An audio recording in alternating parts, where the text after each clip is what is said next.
টানা কয়েকদিন ধরে ইরান ও ইসরায়েলের হামলা ও পাল্টা হামলায় উত্তপ্ত হয়ে উঠেছে মধ্যপ্রাচ্য। শুক্রবার ভোরে তেহরান সহ ইরানের বেশ কিছু স্থানে পারমাণবিক ও সামরিক স্থাপনায় ইসরায়েল বিমান হামলা চালায়। পরে তীব্র শক্তি নিয়ে ইসরায়েলেও পাল্টা হামলা শুরু করে ইরান। এমন অবস্থায় ইরান হরমুজ প্রণালী বন্ধ করে দেওয়ার হুঁশিয়ারি দিয়েছে। গুরুত্বপূর্ণ এই প্রণালী বন্ধের বিষয়টি বিবেচনায় রয়েছে বলেও ইতিমধ্যেই জানিয়ে দিয়েছে দেশটি।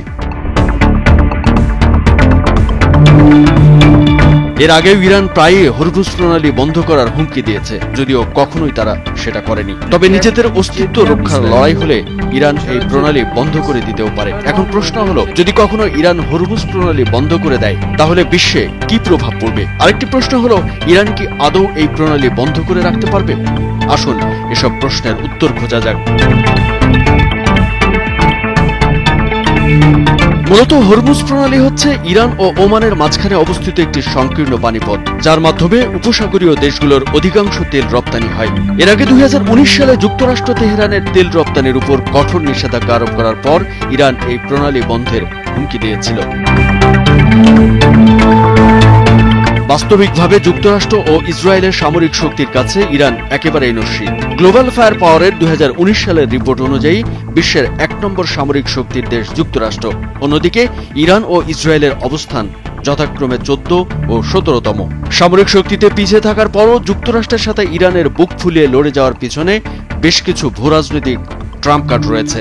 এর মধ্যে সবচেয়ে বড় ট্রাম্প কার্ড হল এই হরমুজ প্রণালী, যা বিশ্বের তেল বাণিজ্যের সবচেয়ে গুরুত্বপূর্ণ পথ।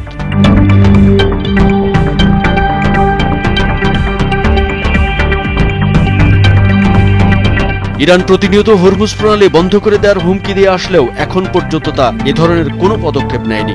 এর কারণ হলো, এই প্রণালী দিয়ে ইরান নিজেরাও তেল রপ্তানি করে থাকে। পাশাপাশি এই প্রণালী বন্ধ করে দেওয়া মানে একাধিক দেশের বিরুদ্ধে যুদ্ধ ঘোষণা করা।